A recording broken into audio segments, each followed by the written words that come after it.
Hey, how's it going? It's Tim Brown. And Matt Anderson. And we are doing a new series called The Hook Agency Insider. And we are doing this only for you, a client of ours. And we are trying to be as useful as possible, but do a little bit of an exclusive series. So this one is actually commissioned by our client, Josh Swisher of North Face Construction, and he asked us to put together a little bit of a, what do we think a marketing assistant would need to do and know.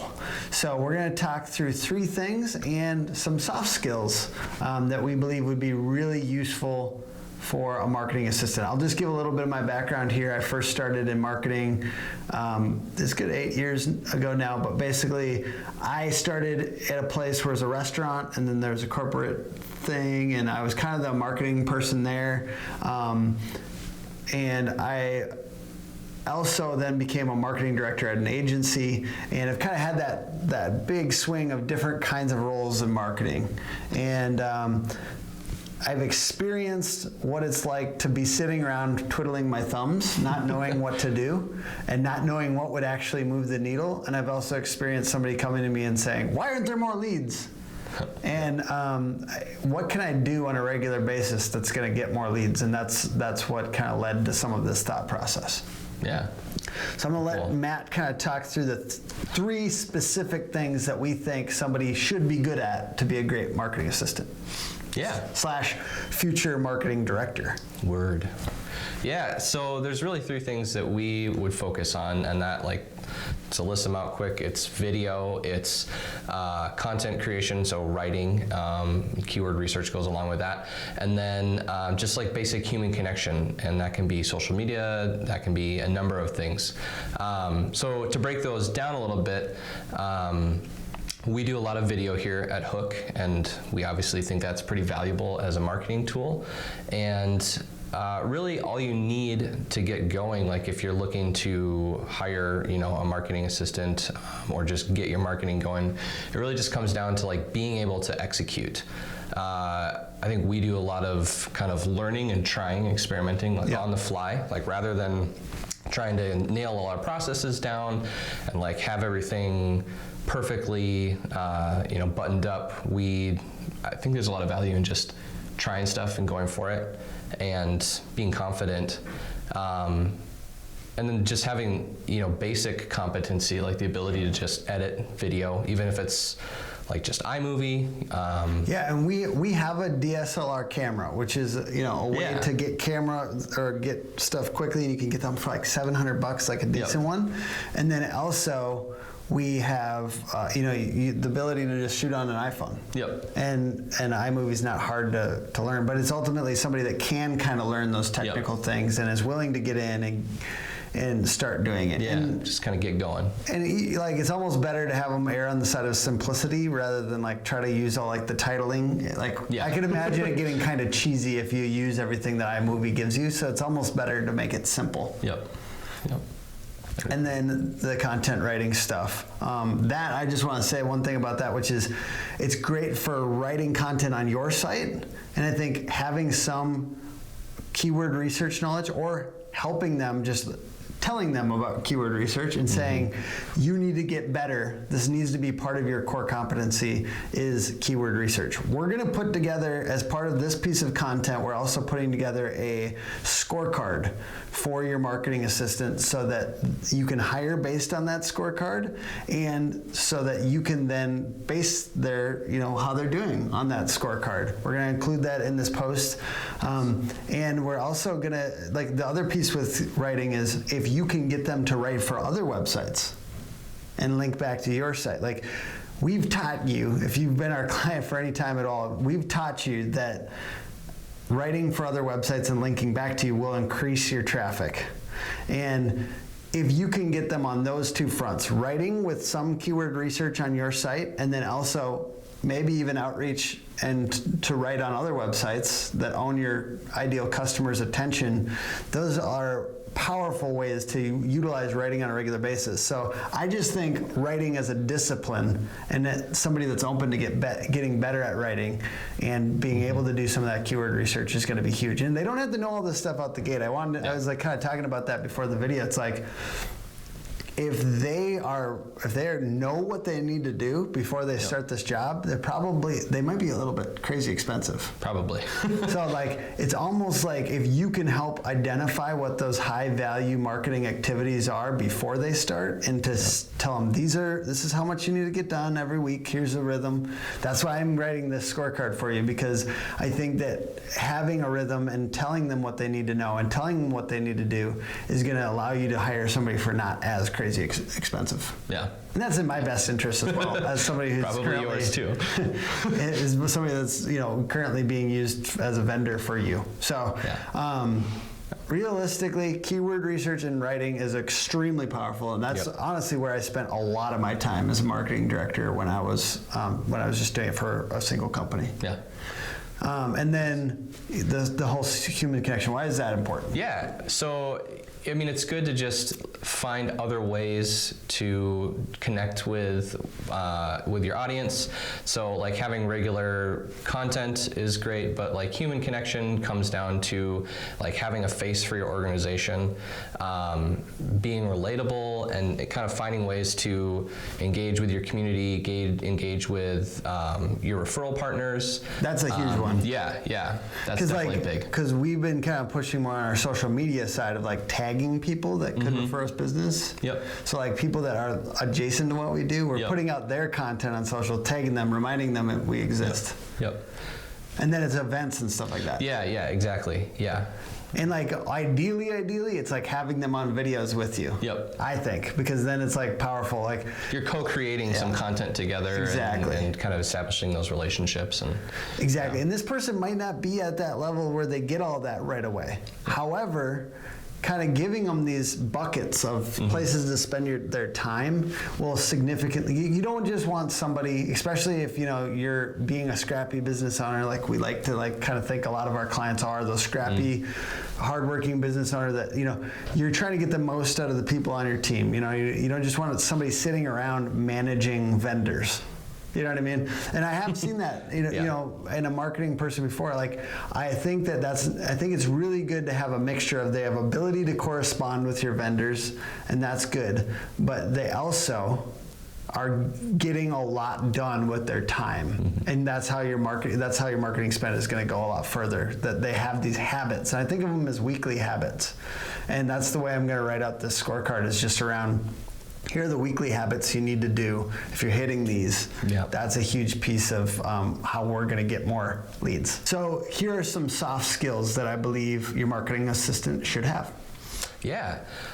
So probably the most important thing is just like the ability to figure stuff out on your own. Like, exactly. You can't always be looking for direction. So like a self-starter, I think would be like a good word for that. Somebody that's just able to go Google something and figure it out. Are you able to Google things? Yeah. Put that on the job description. Can you Google stuff? Yeah. And that's really I think what that comes down to. And I mean, like we talked about keyword research. If you told them, figure out keyword research, could they go Google it, study up, and then implement on that? Like that's the type of person we're looking for. Yep, absolutely. And somebody that's hardworking too. Like you said earlier, you don't want somebody that's just managing vendors and kind of sitting around. You want somebody that's a doer. It's gonna like prioritize things and know where they're headed, kind of what they need to do to get there, and be working on that. And I think, again, like you said, like having those weekly rhythms really feeds into that too. Exactly, and that's why you kind of want to come out the gate with an employee scorecard or something like it, where you have these kind of habits that you're getting them to commit to. And it's like, ultimately, if you don't implement on these habits, we're hiring and firing based on these criteria, right? And then lastly, this one's it's very subjective, but it matters for social media, kind of. Are they charismatic? Can they can they be the face of your organization? And we took a picture for this post. We have Matt sitting there with a phone doing a talking head. I'm thinking about like if they can get on Instagram Live and show. Like I think about for you, Josh. I'm talking to anyone else that watches this, but for Josh, being able to kind of take a phone and show a work in progress at one of these houses when they're putting on siding on your Instagram, like that's the type of person we want. We don't want somebody that kind of like doesn't get how to capture somebody's attention. I mean, when it comes down to it, those people are hard to find. And that is kind of why, and I'm trying not to be like insensitive or anything, but it's harder to find somebody it's harder to find somebody later in their career that's also charismatic that you can also get for a good deal. So that's why I think it tends to be a little bit on the younger side, just because there's like that, they're not like super well along in their career, and like kind of, I feel like I don't want to go too far into that, but you know what I'm saying? Like ultimately you want somebody that feels comfortable on social and can go and do stuff, ultimately. I say ultimately a lot. You want somebody that says ultimately a lot. No, I'm just kidding. Okay, so. You have a good marketer right there. Yeah. So I guess to get back to, we've mentioned it a few times now, but like having habits and systems versus like just a one-off goal. We're going to do this thing, and then let's go do this thing. That might get you some quick results if you do a couple cool things. I think that it's good to have big, like specific, longer-term goals. Yep. Longer term, but not necessarily the habits matter a lot more. Right, because that's what's going to get you there. The activity. Yep. I think that a lot of small business owners just don't know what activities would move the needle. Mm-hmm. You know what I mean? Like it's hard to know sometimes. Like right, it's like.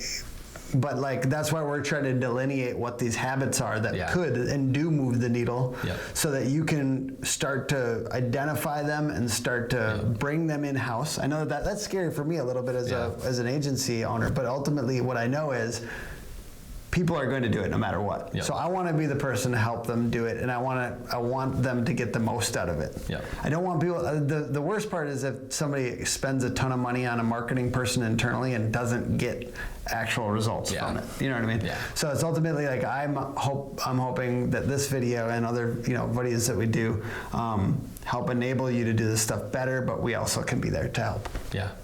So when you're thinking about like weekly habits and long-term goals, I think it's really important to form those around basically like what are the key things that you need to do with your marketing to close more leads, get more business, grow your brand. Exactly. So knowing and understanding the percentages of like where your leads are coming from, having clarity on that, and not just leads. Like Tim, you did a video recently on this, and we talk about it quite a bit. Like focusing on like leads that are more likely to close. Yeah.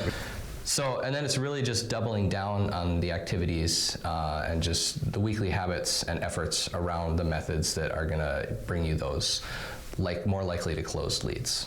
Absolutely, and I do think that something about this is you will want to be super selective. I don't think, I think LinkedIn is a good place to put up a job posting like this, and maybe putting some spend towards it and letting that chill there. I think that is something that's hard sometimes, right? Because it's hard to filter through a lot of people. Yeah. I think a good possible way to do that is to ask them to record a video of themselves just introducing and why they might want to work for you.